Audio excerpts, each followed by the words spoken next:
Hey guys, today I would like to review my 1x10 group set from eBay. It was installed at the beginning of the season, and since then I put about 300 miles on it to date. Now, there are already reviews on these kinds of group sets, and that is how I ultimately came to the decision of buying one myself. But I never seen a follow-up review after riding on it for some time. So that is one thing I would like to talk about. If you've been following along with the budget build, then you would know that the Warrior 3.3 originally came with a 3x8 setup.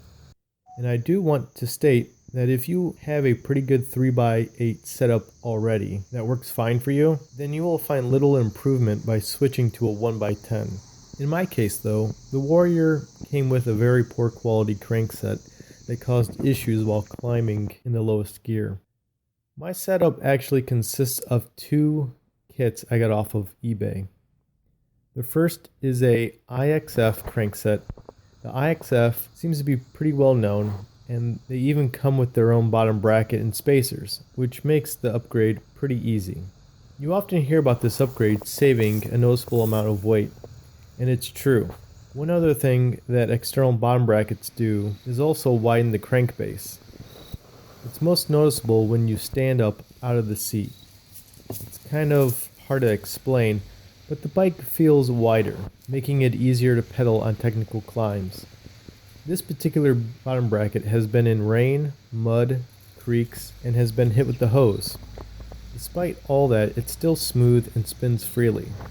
One thing I do want to note is that the crank came with very sharp machined edges. To fix this, I just took a file and knocked off the edges. Then I also painted any exposed metal that was easily visible, just for aesthetic reasons. Now for the second kit. This consists of a 11x46 SunRace cassette, a 34 tooth ZRace narrow wide chainring, a 10-speed chain, Shimano Shifter, and a Shimano Derailleur M6000 derailleur. The 10-speed SunRace cassette replaced my 8-speed cassette with no problem. Just slid in place and was good to go. This thing has a huge range, and while there are other lighter options out there, it was actually about the same weight as my 8-speed cassette off a 12-year-old bike. The positives, it shifts very fast. It has almost the same gear range as my old 3x8. The cons. Pedaling backwards could pose an issue when you're in the lowest gear, where the chain wants to come down a gear, although this isn't really an issue for me. And another con, while minor, should still be noted. The cassette causes pedal kickback if the cranks are spun fast and stop abruptly, but I suspect this is an issue with most large cassettes.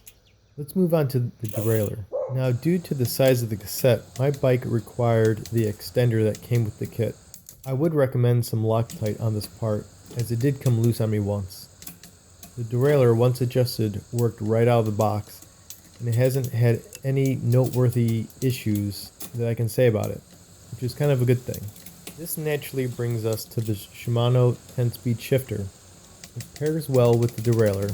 It gives very satisfying clicks, and the front trigger can be pulled or pushed, allowing the rider to keep their finger on the brake while also using their thumb to downshift.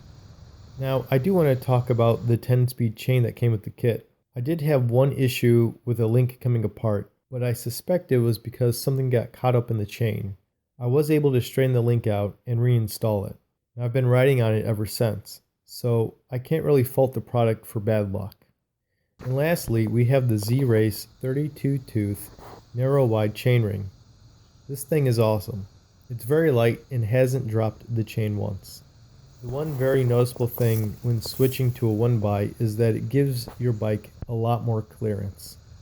I often come across down logs, and for some of the larger logs, I would worry about hitting my chainring. This isn't an issue anymore. On this particular kit, adding this chainring was only $3 more, whereas if I had added it on another kit, it would have been $10 for the exact same chainring. So be sure to play around with your options when shopping.